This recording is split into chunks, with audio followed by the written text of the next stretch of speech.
Hi, HRN listeners. We're celebrating our 15th anniversary, and we have a really fun campaign and an ask for you. This 15th anniversary tour is aiming to bring you closer to unique food and music experiences in some of the most exciting cities in America.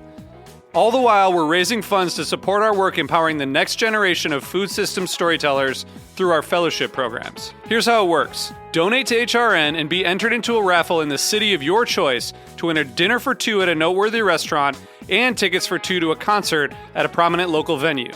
We have incredible partners in New York, Los Angeles, Philadelphia, Nashville, Las Vegas, Charleston, Asheville, and Ardmore, Pennsylvania, who have donated a meal for two and two tickets to a concert of the winner's choice. And all donations help fund our fellowship programs, where we're helping to build essential workforce readiness skills and food system storytelling skills. Check out heritageradionetwork.org/15 to donate and enter to win today. That's heritageradionetwork.org/15.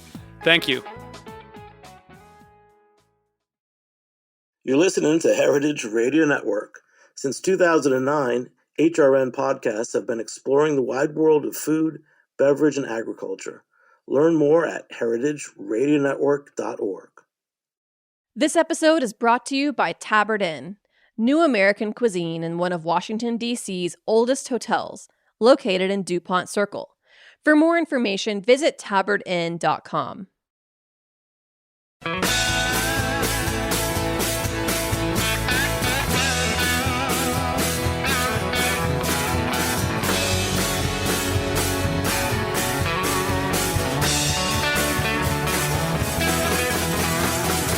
Hey, welcome to Beer Sessions Radio on Heritage Radio Network. I'm Jimmy Carboni, I'm the host. We'll be talking about cider today and recording remotely. It's Tuesday, October 25th, 2022, and I'm Jimmy Carboni, I'm the host here on Heritage Radio Network. So let's go around the room and introduce our guests. We are going to have a deep dive into cider with our two guests. So first, Gidon. Sure, my name is Gidon Coll.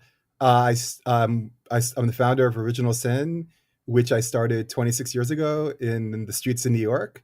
And I also have an orchard on my family's old dairy farm in upstate New York. It's a 2-acre orchard featuring 150 varieties of apples. That's great. And Damin? Yeah, I'm Damin Sawyer. I'm the head guy behind the Bone and Bottle Reviews page on Instagram and Facebook.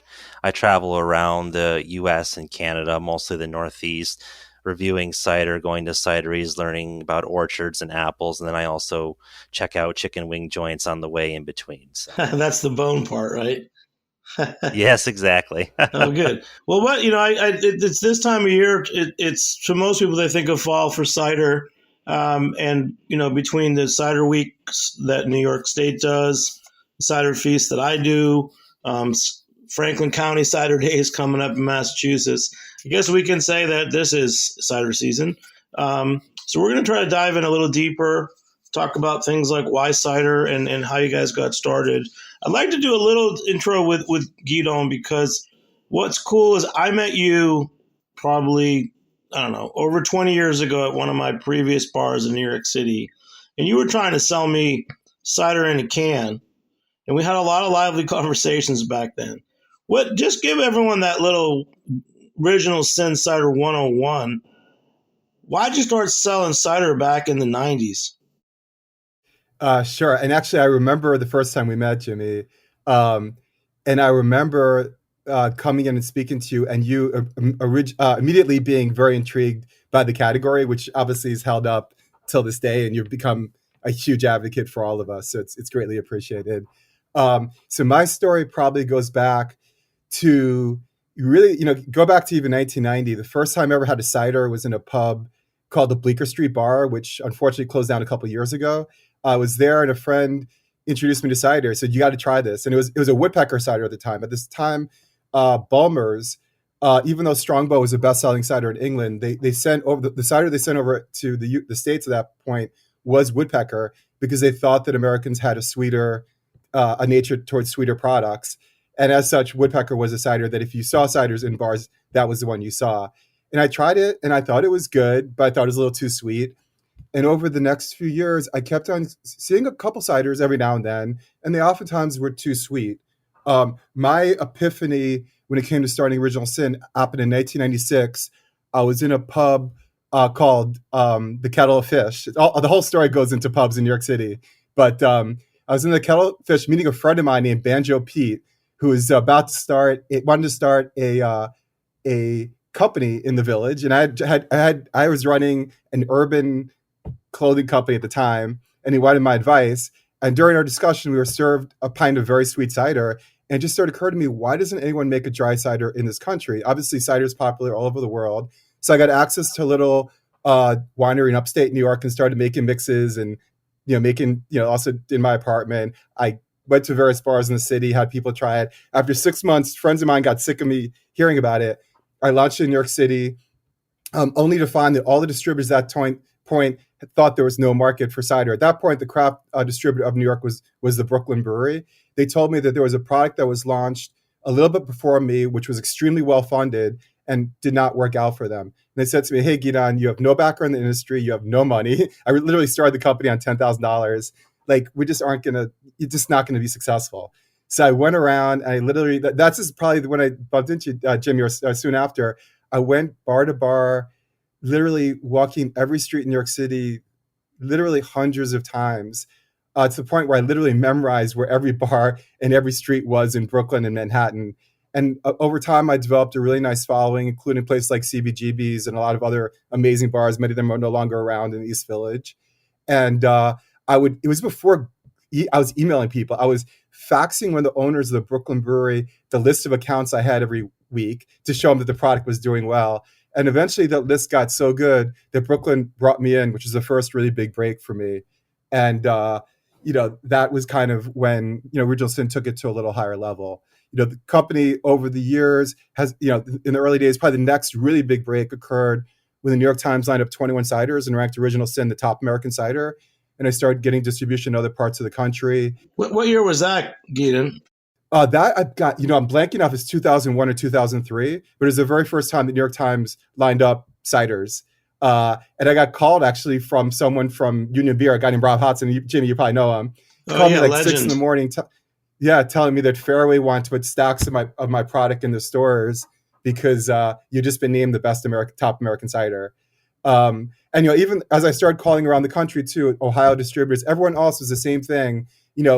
As I'm not necessarily market for cider, but you are persistent. You've called me a number of times, and people eventually took it in. And I think even in New York City, people were sort of surprised. I remember going to like a lot of bars in New York City, places like the Raven Cafe on 11th Street or Madame X, which is still around, and people would bring it in saying, "Listen, I'll give it a shot," and they would come back to me shocked that, Gidon, people really like your product, and there's obviously a market for cider in this country. Another kind of interesting thing, Jimmy, about that is Brooklyn Brewery had also a Massachusetts wing, and after they took me in, they didn't want to take me to Massachusetts because they said there's no market for cider in Massachusetts either. But if you look today, New York State has 126 cideries, which is the most state cideries in the country. Massachusetts is obviously a huge haven for amazing ciders. So from 2 states where, going back to the mid-90s, people thought there was really no market for cider, 2 of probably the most dynamic cider markets in the country right now are New York and Massachusetts. Well, when we first met, the conversations we had are exactly what you're saying. People are still having these conversations. Why should I have cider? Especially when there's things like hard seltzer, where does it fit in? And what I love seeing, especially through our events like the CiderFeast events, is just how many people are really interested in it. And I want to just jump over to Damin. Damin, let's talk about your interest and enthusiasm for cider, because you're clearly someone that can talk about cider. Why and how did you get interested in cider? Just to start you off, because we've met. Actually, the reason we've met is that at a couple of the cider feasts in New York City, you've come and sampled Original Sin for Gidon. Jimmy, can I say one thing quickly? I know Damin very well, and there's probably no one in the country that travels more and is more passionate. Like, he is incredibly passionate, and he documents his travel. He's worth following on Instagram, but he is just tirelessly an advocate for the product as well, and done an amazing job covering New England and into Canada when it comes to cideries. So, Damin, we know that. So let's just get started. How did you get started? That's always a good starting point. Yeah, absolutely. Thanks for having me on, Jimmy. So It started on a cold, snowy night in February 2014, I want to say, in a hotel bar in Syracuse. I was working with a couple friends at a sportsman's expo, and we had a good day selling product. And so we went to the bar, and the people who were actually across from us at the expo were the runners of the second largest private game reserve in South Africa. And they're like, hey, let's go back and forth buying each other drinks. And they're like, Damin, you can just get whatever you want. Don't worry about it, because I was the youngest one there. And I was looking at the menu, and I didn't really like beer, and I didn't want to drink. I'd love like rum and Coke and gin and tonics and stuff, but I'm like, if I want to drink all night, I can't drink that. So I was looking at the bar menu, and then I saw this thing called Angry Orchard crisp apple, and I was like, I have no idea what that is, but I'm not paying for it, so let's give it a shot. And I had 7 of those by the end of the night, about 3 a.m., and that's where it kind of started. And so we got started from there. Now, back then, there wasn't much of a cider market, especially up north where I am. I'm about 50 minutes from the Canadian border near the Adirondacks, Thousand Islands. There's no cideries near us within about an hour or so. So the cider market's really rough up here, but I had access to like Red's Apple Ale and Angry Orchard and Stella and Woodchuck. And I tried all those that were available, and it kind of snowballed from there. It's like, what else is there to try? And sweetness didn't really turn me off. I have quite a sweet tooth when it comes to candy and stuff, but I found over the years that I definitely prefer the drier ciders, but a good sweet cider in terms of like a Perry or something that has a good sweetness, not a fake manufactured sweetness, definitely also appeals to me. So that's kind of where I got started from there. And I've just really noticed as the years have gone on, we've really expanded here in New York, the coverage. Like I can go to the store and I can find 1911 and some Original Sin, Cider Creek, Embark. We've seen Clarksburg and stuff now. There's more of a variety of New York ciders, whereas, before, back in 2014, 15, we were getting like Thistley Cross from Scotland. And one of the distributors for the beer store in the town I lived in at the time, they brought a bottle of Zephyr's Slack My Girdle from New Zealand, which is similar to South Hill's One of a Kind. It had over 100 different kinds of apples in it, and it's just like to have access to that stuff then was just absolutely mind blowing. So, well, that's neat, man. But how did you start doing it in the Instagram? And you're knowledgeable, but you're documenting things. When did you start doing that? So that started right about the same time, because I learned, because I had never heard of cider before. I had no idea what it was. I only really knew of the sweet cider that you can have in the in the stores or at your local cider mill. And once I started, trying the ciders, I was like, oh wow, people should really know about this. I didn't know much about, how big apples or cider, could be in New York. But so I just started documenting on Facebook, that. And just posting about it and just inviting my friends and family to follow the page and things like that. And I was more big on the wings back then, especially spicy food in general. So that was a hook to bring them in. It's like, oh, well, I'm trying this. I'm also having this cider. You should check this out. And so to you, having cider with your wings, that was, tell me about that. I want to hear about it. Was it pairing? Was it just that that's what you were drinking then? Oh, yeah, it's a matter of just, it goes back to the basic concept that I don't like beer. I'm not gluten intolerant or anything. I just don't enjoy the taste of it. So like when I go to the bars and, I'm finding, the wings or wherever we go, I would look for the menu and see if they had a cider. And it's just a matter of like, hey, I went to this bar, they had this cider and they had these wings. I liked this cider. I like these wings. You should try it out. And it's just a general idea of highlighting where you can find cider anywhere in the country. And if you can't find it, I would mention that too. It's like, oh, they have wings, but no cider. So you're going to have to go somewhere else for that. But it's just trying to bring some recognition to the industry, even from with a very basic knowledge at that point. My knowledge is much deeper now, but it was just like, I like this thing. I want other people to like this thing. So I have to, but there's nowhere showing them about these things. That's kind of where that had started. Oh yeah. So now to Gidon. So Gidon, 2001 or 2003, which is, I love that you can't remember that. The New York Times said you were one of the top ciders in America, and you started taking off. The price of spending 26 years in the alcohol beverage industry. Everything's kind of a blur. So, well, one thing about you is that you haven't changed. Like you're the same guy. which is why I love you, because you still go and you make sales calls. If you don't come to an event, you have someone there, but you're doing a lot of the same things that you did back then. So let's talk more about how you're running this cider business, because it did grow. We are in 26 states. We sold in Japan. The industry in essence and every level is fascinating. Probably one of the most interesting elements, if you've been listening to Damin speak, New York City cider market's so different than the market up in New York near the Canadian border. And I do still do sales calls. There are years where literally I was traveling 15 states a year, going around, and preaching the gospel of cider. But it was always sort of very fascinating to me to sense the level of knowledge, the level of enthusiasm, the product mix, and what people were into. It changes. That's one of the things about beverage industry is like the half-life of people that go to bars or general knowledge in the industry can change so quickly. And just seeing that evolution, to me, even since the beginning, it's been a wonderful ride. Just kind of experiencing the growth of the category. Yeah, and then for me, it's like I remember like in 2011, just because of my friends at my old pub, Jimmy's Number 43, we hosted for the first cider week, the press and trade tasting, and the first organizational meeting. So again, other than one or two ciders, I didn't really know ciders. Mostly I knew Domaine DuPont from France, and I loved their dry ciders, but also their Pommeau. So I was ready for cider at the time. But the biggest thing was, I remember when Cider Week started, we'd bring in a lot of different ciders, and we'd even pour them by the glass. And then as they ran out, I didn't reorder. And then it might have been maybe 7 years ago, I decided that I was going to change it. I would start having one cider on tap always, and then I could rotate through.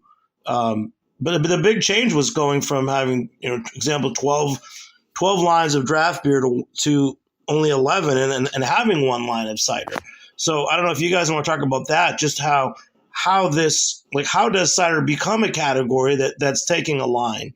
You start with a Gidon and then Damin, because this is really what's interesting is it took you all those years, and then wow, there's a line of cider at a bar now. I think that is the case where cider in different regions is different. Like in Seattle and Portland, where cider comprises 5% of beer sales, nationally it's 1.7% of beer sales, you are more likely to see, 2, 3, or even a larger amount of lines devoted to cider. You also have a lot of cider pubs successful in that portion of the country, as well as other portions of the country. So I think it is, a reflection partially of awareness. Distributors have, and brands, the activity of brands, the amount of which specific regional brands sort of touch markets. The real growth in this industry right now, like the recent IRI data came out where cider was down 6%, but it was pointed out the craft cider is up double digits, and that's been going on for a long time. So in regions where there's very, very strong craft breweries and a group of very large craft breweries, it's much more likely to see 2, 3, 4 lines. You also have an issue, very quickly, like DM, I'll give it to you, hand it to you, but you have two real categories in cider. You have the pub style cider in 12 ounce or 16 ounce cans and on draft. And then obviously you have the more wine, 750 milliliter cider, which is kind of a different format. And maybe that's more aligned on towards obviously wine shops and agritourism. So like you're talking about two, in many ways, very different products and the manner they're being marketed, especially on like the pub and restaurant level. Yeah. Damin? Yeah, so I think one thing to notice, or one thing to make note of, is the fact that there are some large macro breweries that do own cider wings. Like you have Boston Beer Company that has Angry Orchard, and I don't know who owns Downey's Cider, but I feel like they're owned by a larger conglomerate. So you have these huge companies that have a product different than their 12 IPAs and their 10 lagers, and so a diversification of your draft line is a great way to bring in more customers. So and then they can offer them at a pretty low price because it's such a big company. So these bars, I'd say more for like bars, they have the same options available, or they see something, they might get a deal on it, or they might get recommended like, oh, this is so different. This is going to bring in a different crowd, or like you just have the same beers. That's great, but you definitely want to have something, a little different, and cider can do that.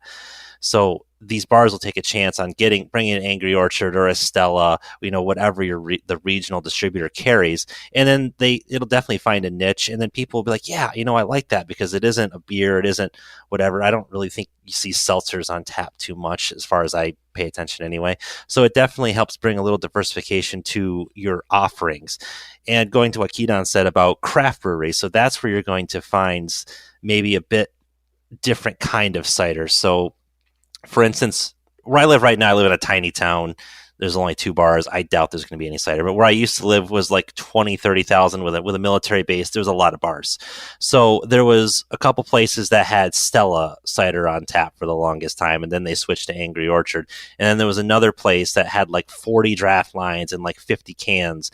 They had like 4 different varieties of Cider Creek, and I think they had the dry rosé at one point from Gidon, but they had a variety of stuff. And then we have a couple craft breweries there.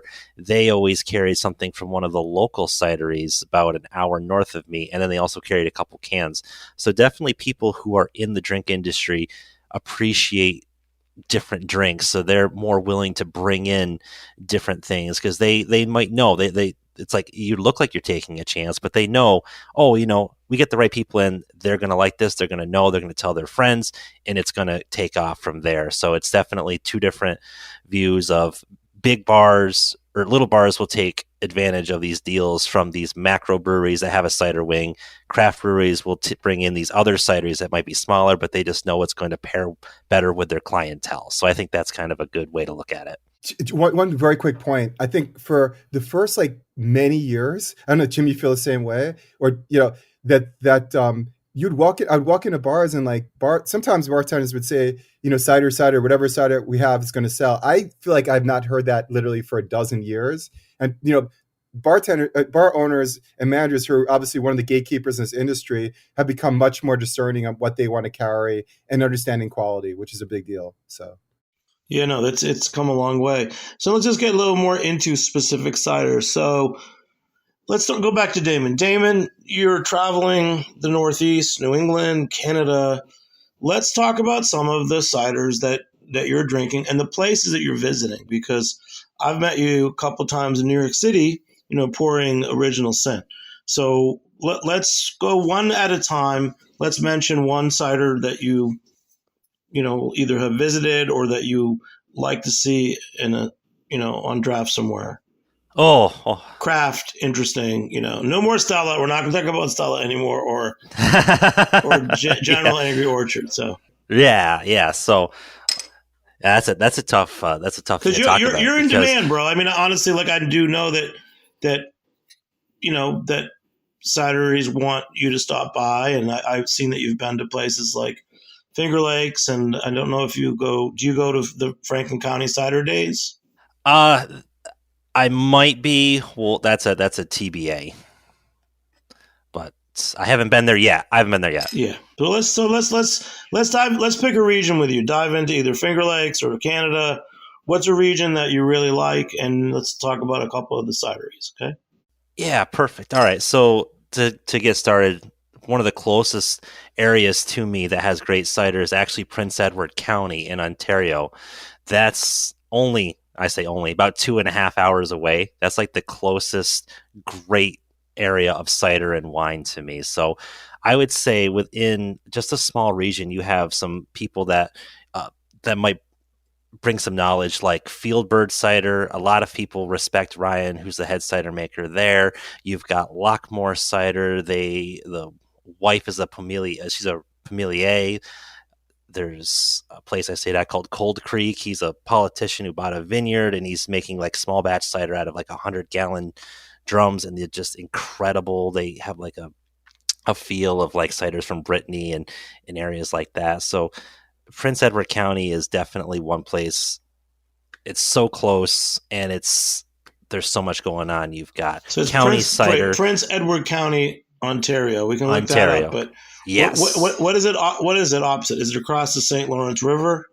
It's across Lake Ontario. So It's about halfway between like Toronto and the Thousand Islands. It's a little closer to the Thousand Islands. About once you get into Canada, because like I said, it's about 50 minutes to Canada from me.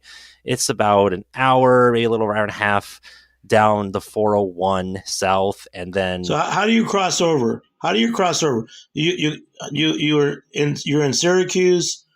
How do you get to this part of Canada? Yeah, I'm a couple hours north of Syracuse, so there's 3 crossings up because we have the St. Lawrence River right there, so it's a easy access. So you have a crossing in Ogdensburg, Messina, and the Thousand Islands Alex Bay. I always go the Alex Bay route, partially because I like the bridge. I don't care for the Prescott Ogdensburg Bridge. That's a very long one, and the way it's set so the snow doesn't form during the winter, it pulls your car off to the side. It's very discerning if you don't like crossing bridges over deep water. But you've got those three, and there's also a ferry. If you're into that, there's a ferry that goes straight from Cape Vincent, which is a little tiny haven, to Kingston, Ontario. So there's 4 different ways in that area to get over to Canada. It sounds like we're fighting the War of 1812 all over again. It's the only time I've ever heard of Kingston, Ontario. There was a battle up there during the War of 1812. Yeah. I'm just trying to get a sense of where you live, because honestly, I've never been there. Even years ago, I was at a New York State drinks conference, and they'd started talking about the Thousand Islands. I still don't know where that is. I remember from Little House on the Prairie, her dad grew up in Malone, New York. Are you anywhere near Malone, New York? Malone is about an hour and a half northeast-ish. So the easiest way to explain this is you go about a little over an hour north on 81 from Syracuse. You get off at Watertown, and then you take Route 11 40 minutes north, and then you'll run to where I am. But yeah, I'm in the absolute middle of nowhere. 1911 is the closest cidery to me in the States. They are just south of Syracuse. So that's about a couple hour drive. There's a cidery in Mallorytown, Ontario called Bushel, Busl. They are actually, as the crow flies, and now distance-wise, the closest cidery to me. They're less than a little like an hour and a half-ish away. And there's Canab Orchard in Messina. That's also about a little over an hour away. So those are my options. If you look at those places on a map, that's what I have. That's where I am. Way up for you, your backyard is Canada, Ontario, and yes. Let's go into. I know for our regular listeners, how are Canadian apples different? How are their ciders different? I mean, were they thriving before? Did they all just start with the craft beer era, or have there been, thriving cideries and orchards in that part of Canada for a long time? So the Ontario region is actually where the Macintosh apple was discovered, if that gives you an idea. So they've had access to some high quality apples for a long time. And it's funny, I actually listened to your previous cider recording with the gentleman from Quebec and Paige, and he gave a great history of the Canadian cider scene and how it got started and how we didn't. Well, so you guys, Cider Planet book with yes. Claude Jolissier. Jolissier, yeah. They didn't have prohibition, so they didn't really have that dimming of cider like we did here. So I'd say it's been pretty solid. Now, my knowledge of their history is not too great. I have someone right on. I could call at any time. He's the head of the Canadian Cider Association. He could tell me anything I need to know, and he's gotten me into a lot of these places. So, but yeah, so I would say one of the big things about Ontario that's different than New York is most places don't sell, you can't go to your grocery store, and there isn't just liquor stores. So the government runs everything. They have government run stores called the Beer Store, and then the LCBO, the Liquor Control Board of Ontario. The LCBO is where you're going to find cider or Calvados or ice cider, any of that kind of stuff. That's where the government of Ontario allows producers to sell their ciders, wines, spirits, things like that. But the thing is that there's a high cost of getting into those buildings. So mostly what you're going to find are ciders from big distributors and producers like Molson and Coors and Labatt and their cider wings. So if you want to find the real good cider, you do have to search. But Ontario has 130 plus cideries, and many of them are close to the 401, which is the main thoroughfare in Ontario. So it's not hard to find good cider right off the beaten path. So what happens when you go to the cideries? Can you taste? Can you buy product? Oh, it's exactly the same as any cider here in the States. Some places, might just be a little hole in the wall. You just show up and give them some money, they'll give you a cider. Some places they have a tasting room. Additionally, being the Prince Edward County, the week after, I actually ended up in Niagara on the Lakes, which is probably one of the more well-known wine and cider regions in the Northeast, right by the Buffalo Niagara Falls region.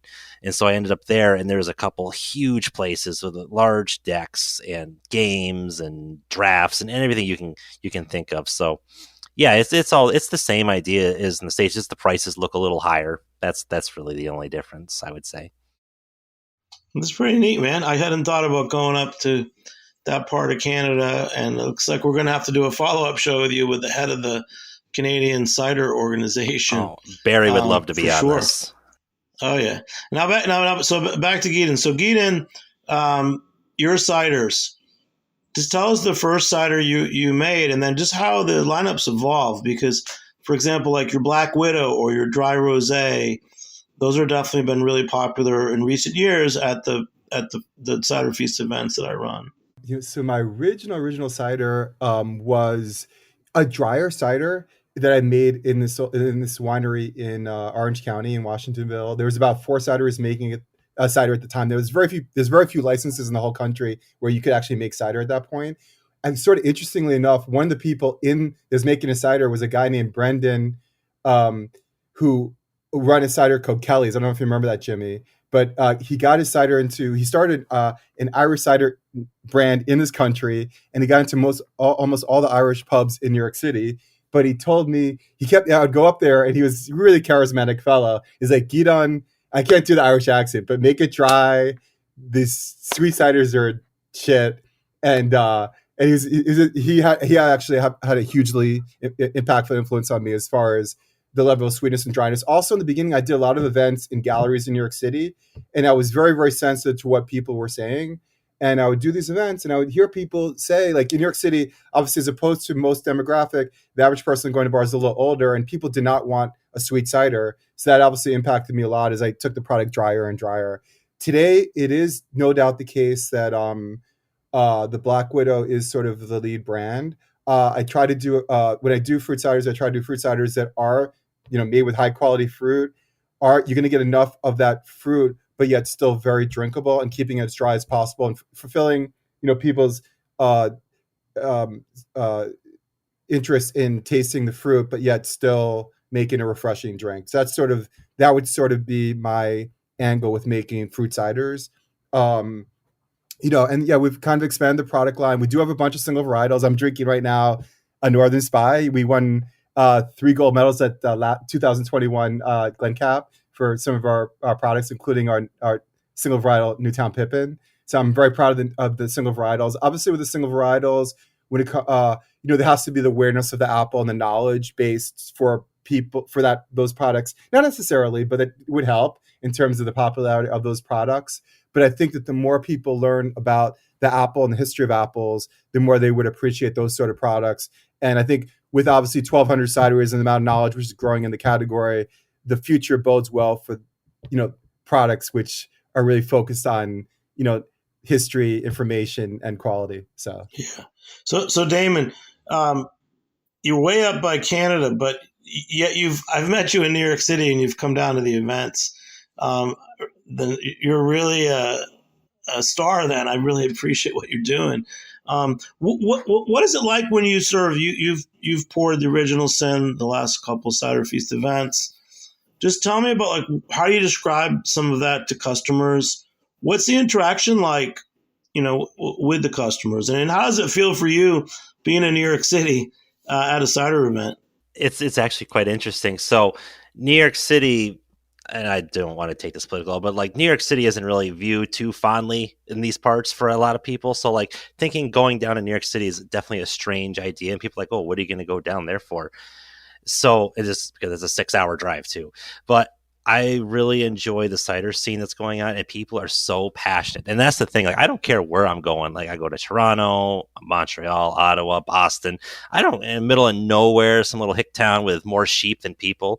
As long as people are interested about cider, that's where I want to be. So going to these events, people, and of course, I have a lot of customer service experience with my jobs.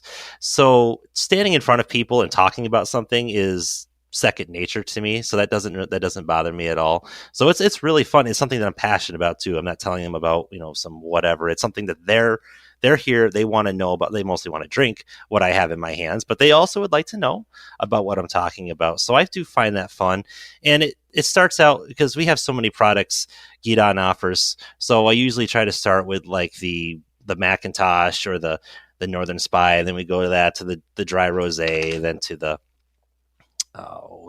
New York Dry and the 16 ouncer. We always leave the Black Widow for last because that's the one.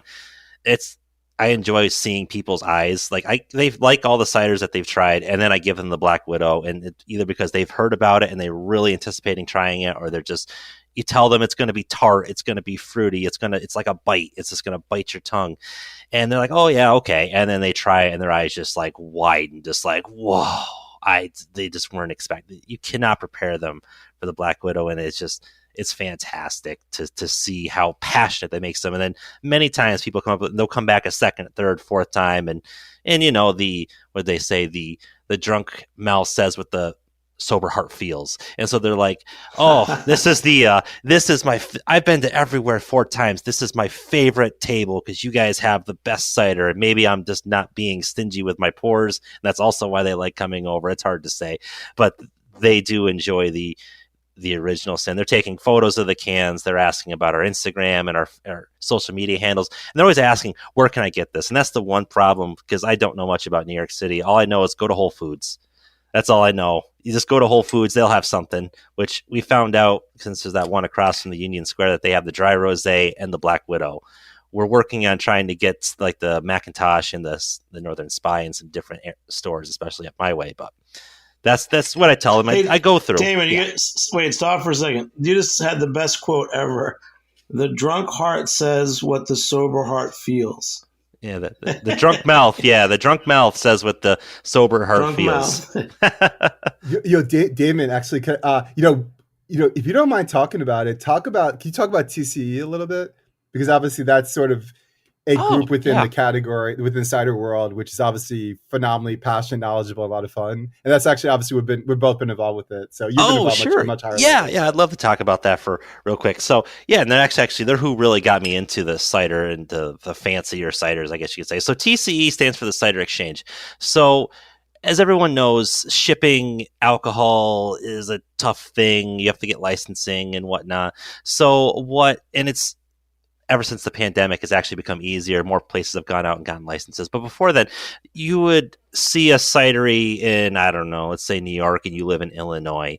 You'd see them produce a cider and market it, and it's like, wow, that sounds fantastic, but I'll never be able to try that. What the TCE is it's a group of people around the country who are passionate about cider and who find ways of getting cider to people in other states through a variety of methods. And you guys have Facebook. You have Facebook events, right? And it's really close book. Yeah, we have Facebook events. Yeah. So what is this, like a swap? Is it's yeah, it's a swap. Swap group.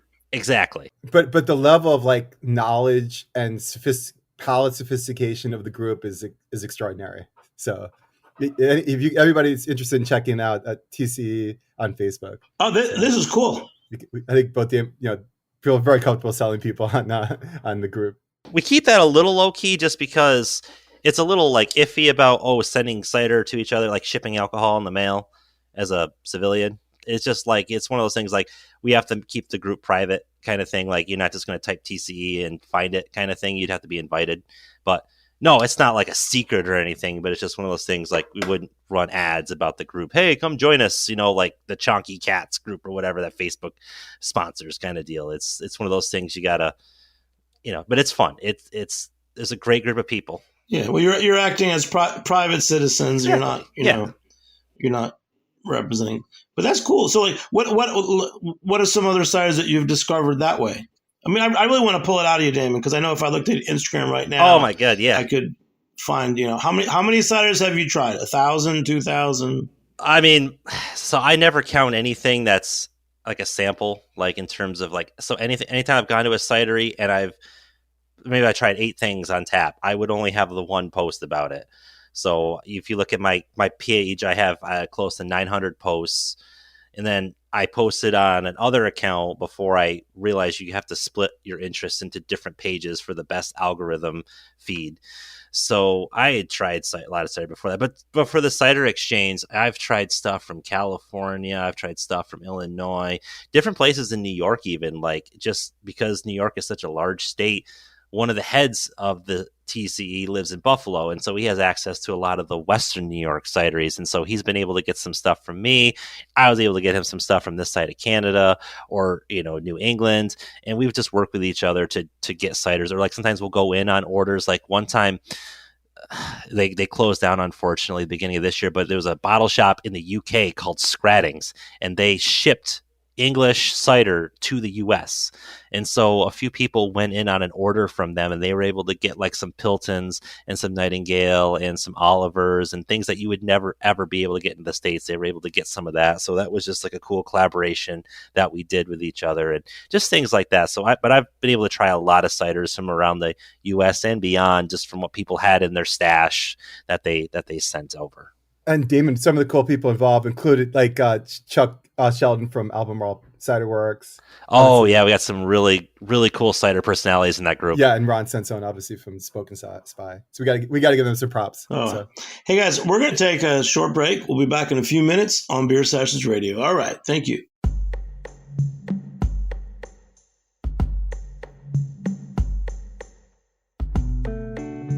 This episode is brought to you by Tabard Inn. Tabard Inn, Washington, D.C.'s quintessential hotel, is located on a quiet, tree-lined street just 5 blocks from the White House. Vibrant yet unassuming, the Tabard is comprised of 35 sleeping rooms, each unique in character and design. Feast on an eclectic American cuisine in their acclaimed restaurant, or enjoy a cocktail served on the beautiful patio, which has ample room for social distancing. Travelers from around the world find the Tabard the only place to stay when taking their travels to Washington. For more information, visit tabardinn.com. Hey, welcome back to Beer Sessions Radio on Heritage Radio Network. Join us and become a member at heritageradionetwork.org. There's over 30 podcasts each week, the world of food, drinks, farming, and more. heritageradionetwork.org. All right, we're talking about cider.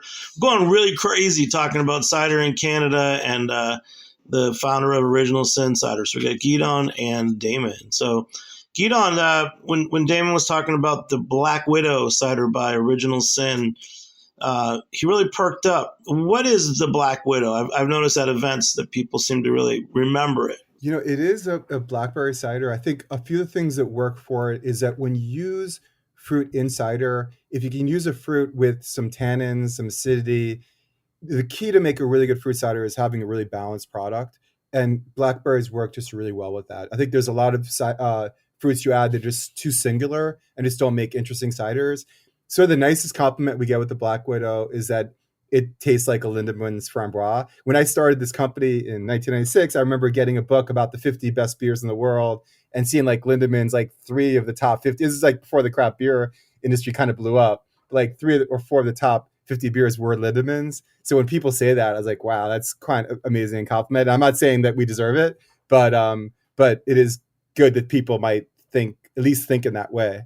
But yeah, so it's a blackberry cider with sort of nice complexity. So, but now Gidon, so you're not getting overwhelmed with sweetness. Yeah. Well, how about this in terms of like how consumers and marketing's evolved for cider? Yeah. Like you're even saying when you started, it used to be compared to beer or sold through beer distributors. But now, do you have to reference beer at all when you're selling cider? Because I don't think of it as, I feel like its own category, and people know that. It's absolutely its own category, but I would say that there is certainly a very different challenges now at the beginning, because now you have 1,200 cideries, probably tens of thousands of cider SKUs.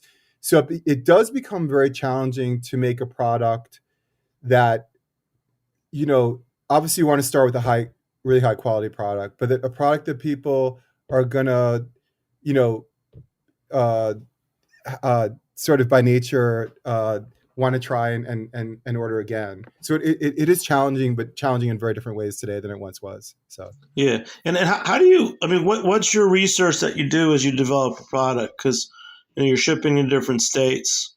the best research you could possibly do is to be on the streets. And so like I feel very fortunate that like I've probably in my 26 years walked the streets for this category more than anybody. And just naturally by being out there, you understand the you know what's going on, and obviously you inherently want to make a product that speaks to you as well. So you have to couple those two things. That's great. So, either for you or Damin, let's talk about your Apple project. Sometimes I've heard it called Hudson Valley Apple Project. What is it, Damin? You were there. Tell us about the experience and why does it exist? Oh, sure. Yeah. So it's a fantastic little facility. So on, I believe it was Gidon's parents' or grandparents' land, he bought this and he put up a couple acres worth of experimental trees. He's got over 150 different varieties of apples. Most of them are cider specific, or they're just not really apples you would find in the store that you'd want to, just pick and eat, things like that. But it just grew out of his passion for cider and just trying to find, the quality apples to make the best cider and just to share all these rare, interesting apples. He's got apples that grow like a star. He's got ones that grow like a pear, that ones that taste like a pineapple. It goes on and on, many red flesh varieties. So it's just an experience to walk through, and he's such a wealth of knowledge. Like you can spend an hour in each row just talking about one or two trees within that row. It's just an awesome experience. And he does do tours every Saturday. You just got to email the Hudson Valley Apple Project and set that up, and he can take care of you. But it's just a great place to go and learn about apples and to see all these apples that just you would never see in the store. It just blows people's minds of what apples can be. David, thanks for saying that. But actually, that last line is kind of like maybe the mission statement of like, what apples can be. The intent was like, in this country, 12 apples represent 88% what's sold in supermarkets. Average Americans had 86 varieties of apples in their lifetime, but there are over 7,500 varieties of apples today. Probably a larger number than that, but let's just call it 7,500. At the peak of the golden age of pomology in America, there were as many as 20,000 known varieties. Many of them have been lost to history. So when was this? Like I was 1890? Golden age of pomology is 1805 to 1905. And the peak of the golden age is considered to be right before the Civil War. So at the time, like almost every community in this country that could grow apples, grew apple with civic pride. Like apple near like Damin, not that close to Damin, but like in East Bloomfield, New York, you have the Northern Spy apple. And as you enter East Bloomfield today, you'll see a plaque saying East Bloomfield, the home of the Northern Spy apple. And there'll still be a monument marking the spot of the original tree. But you have to understand, when we were an agrarian nation, there was nothing that we're more proud of than the apples grown in this country. And I think until 1860 something, maybe it was a little before that, literally 80% of what nurseries sold in horticulture to some extent was synonymous with apple growing, because the majority of what nurseries sold in this country were apples. So we had this like incredible diversity. But in the 80s, you got to a point where I think 75% of apples grown in Washington State were Red Delicious. I think almost 50%, 43% of apples grown in this country were Red Delicious. So you go from this amazing diversity to what it had become at the lowest point of apples. But that is changing. And I think you, Jimmy, know, as you go to the Union Square Farmers Market, or anyone who goes to farmers markets, like diversity is definitely on the rebound. And you can tell this. One of the best ways of telling this is looking at nursery catalogs. And people do catalog this. One of the most famous catalogs is the William Prince Nursery, which originates in Queens, New York. I think at the peak in 1830, there were as many as 430 apples being offered. That number comes down, declines to the point where, as of 40, 50 years ago, the average nursery was offering 15 varieties. But that's definitely, as you go and look at nurseries like the Cummins Nursery in Ithaca, New York, or Fedco, or Trees of Antiquity, you have phenomenal diversity, which people are planting again. So. Wow. And then when you guys come to an event like CiderFeast or the Union Square Green Market, you're doing apple education. Just run through maybe 10 of the different types of apples that you have at these events. I can't limit it to 10, yo, because I only like getting Just into tell our me the orchard. names. There's so many, yeah. but tell me the names of But some I'm of gonna the say apples. getting into our orchard is like getting into Ivy League school, because we only select apples for our orchard if there's something really remarkable about them. But it's hard to do because their apples are great early harvest apples, late harvest apples, apples of historic significance. So it's almost impossible to say 10 apples that define what our orchard is. But it's really, once again, like Damin said, it's really about diversity and pushing the envelope of what people think an apple could taste like or look like. And also the history, because you have apples grown by Thomas Jefferson and George Washington. You have the first apples named in this country. So the history of our country is really attached to the history of apples in this country. Tell them about the Turkish apple. Yeah, so we have a Turkish apple named Kandil Snap, which is very conical. And it's just a beautiful conical apple. I remember doing the Union Square Farmers Market many years ago where women came up from Turkey and was just so shocked that there was this great Turkish apple available in the States because she remembers from her childhood. And that's always sort of very rewarding when you get that sort of feedback. But actually, going back to Damin, you guys are talking about Franklin County Cider Days. Franklin County Cider Days had a huge impact. Anybody out there should go to cider events. Whether Damin and I both went to CiderCon last year. I've actually fortunately been to every CiderCon since the beginning. But John Buck is an amazing fellow in every respect. But he would present a Maine apple and tell you the history of it. And John Bunker would present a Southern apple and present a history of it. And we'd all taste them. And then we'd vote on which apple is the best. But I did that successful years, which had a very big impact on me. And so once again, everyone should go to Franklin County Cider Days. The next big thing I went to, by the way, very quickly, is I had the opportunity for 4 years to go to the USDA orchards in Geneva, New York, where they have 20. It's one of the largest genetic repositories of apples in the world. And every year they open it once a year. You can walk the streets and taste all the different varieties of apples. And that actually blew my mind. So the intent of our small orchard, which was my old family's old dairy farm, was to plant something in the best image of the USDA orchards, but just be very, very selective of what I thought was the very, very best of what I could taste and find at the USDA orchards. So that's kind of a nutshell what the whole mission statement is. So, like, how many trees do you have of each variety? Are they only one tree each? It's only 2 acres. There can be, for the most part, 2 trees of each. It can be 1 tree of each. The ones that do really well and we sell in a farmer's market. If everyone wants to go to the Copiac Hillsdale Farmer's Market in upstate New York, we sell our apples every weekend there. And then we do the tours afterwards. But we have, so there are varieties that we love, and then we plant much larger quantities of them. But yes, it can be anything we have trees that have 17 varieties on one trees. They're sometimes called Franken trees, where you graft crazy varieties, and you can have as many as 100 varieties, or unlimited varieties on one tree. But we have a number of Franken trees also. But it's been an awesome, fun project. It's taken up a fortune of my time because, anybody who knows anything about horticulture, growing apples, it's a science in of itself. And I went to school for dairy farming because we had a dairy farm. But, growing pomology is a whole nother science in and of itself. And I learned the hard way, but fortunately, I know a lot of people, part of being in the cider industry is knowing orchardists. And I know a lot of orchardists, both me and Damin know a lot of orchardists who you can call up and get advice when necessary. So over the years, I've learned, it's been fun. Hey, I'm going to talk off topic just about a cider that I've been drinking. A lot of times now I'm appreciating that there are good ciders in cans like yours, and sometimes when I'm in the Boston area, I'm able to get even Farnham Hill. And the one I want to talk about, I don't know if you mentioned South Hill, Damon. I think you did.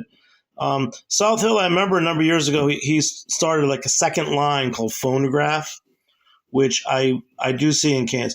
Do you know anything about that? Do you want to say anything about it? Because I just think it's an interesting direction. Yeah, so the South Hill brand definitely is, I don't want to say upscale, but it definitely appeals to people with a bit more of a refined taste. He does a lot of single varietals and crazy blends, whereas his Phonograph line definitely is more geared towards your drinker that has risen, I don't say above, but has graduated from your sweet regular ciders to getting into a little bit of a craft, but still is on a budget. So the phonographs, like the green can, which is the dry, and then I think there's a semi-sweet, which is the blue one. Those, and they've actually won several awards. They've won awards at Glintcap and at the Great American Cider and Wine competition, and there's just a variety of awards that they've won, and they're very great, crushable, easy drinking ciders. They come in bottles or cans, and it's a great way to, it's a good middle step. So you've got your regular, your commercial ciders, and you have like the ciders that are at only at cideries, but they maybe are still trending a little sweet to try to capture that audience. But then you want something that's kind of in the mid, a semi-dry, semi-sweet. Those are a great place for that before you would go start drinking his Baldwins and one-of-a-kinds and his Perrys and things like that. Southfield does a lot of great, interesting foraging around there, finding wild apples as well. And right now, Maria Kennedy and Greg Peck are doing this amazing project looking for forage apples in New York State, which is, you should definitely have both those guys on. And obviously Southfield could be part of that as well. So. Oh, great. Yeah, and just to talk about phonograph, is that an example that the cider industry is growing up, that there's more people that are ready for the next level of a drier cider, well-made, but still affordable? Oh, absolutely. Yes. No, that's good. You guys, this is a great little intro. I'll tell you, this originally I wanted to talk to Gidon, and then because you've been repping him at the past couple CiderFeast, Damin, I invited you, and it's really great synergy, the two of you guys. And of course, there's so much more to learn from both of you, and I'm sure we'll have you on again. The cider scene is really exploding. I mean, just a number of podcasts that are really good right now. Gidon, you mentioned, I know there's Ria's show, and you mentioned that Gabe Cook has a show in England. Want to reference those two cider podcasts? Yeah, sure. Gabe Cook, a couple other fellows started an amazing podcast in England called the Neutral Cider Hotel, and it's just phenomenal. I find they have a lot of American guests on it. I was fortunate to be one of the guests as well, but they gives you a real insight into British cider, and British cider obviously has. We had a period where there wasn't cider being made in this country for a long period, but there's obviously generational history of cider in England. So I recommend everybody to listen to the Neutral Cider Hotel. They literally logged, I don't know, it's 50, 80 podcasts, but it's definitely worth checking out. It's great. All right. And I want to just give a plug at CiderFeast Boston. We're going to do that. By the time you hear this, it's probably happening, but November 12th. Why? Because from all of our experience doing podcasts about cider and events like CiderFeast, we've realized that there's a lot of great newer cider makers in New England, and there's a lot of enthusiasm there, and they don't really have something like a cider week.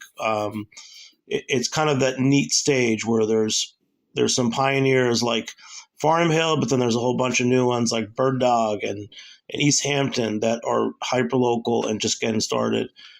So that's November 12th in Boston. Ron Sansone, since you mentioned him, a very important guy in our industry. We're not going to talk for him, but he will be there. He's co-curating the event, and he keeps texting me. There's always another New England cider maker that he's bringing there. So if you happen to make it to Boston November 12th, it's worth it if you're interested in cider.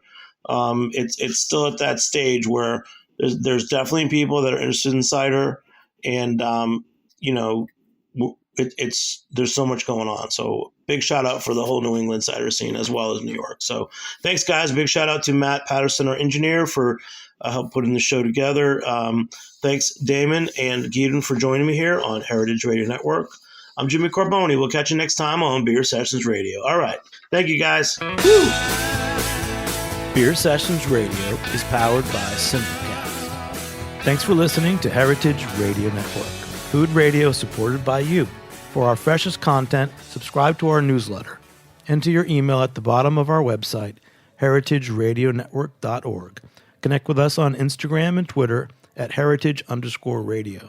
You can also find us at facebook.com/Heritage Radio Network. Heritage Radio Network is a nonprofit organization driving conversations to make the world a better, fairer, more delicious place.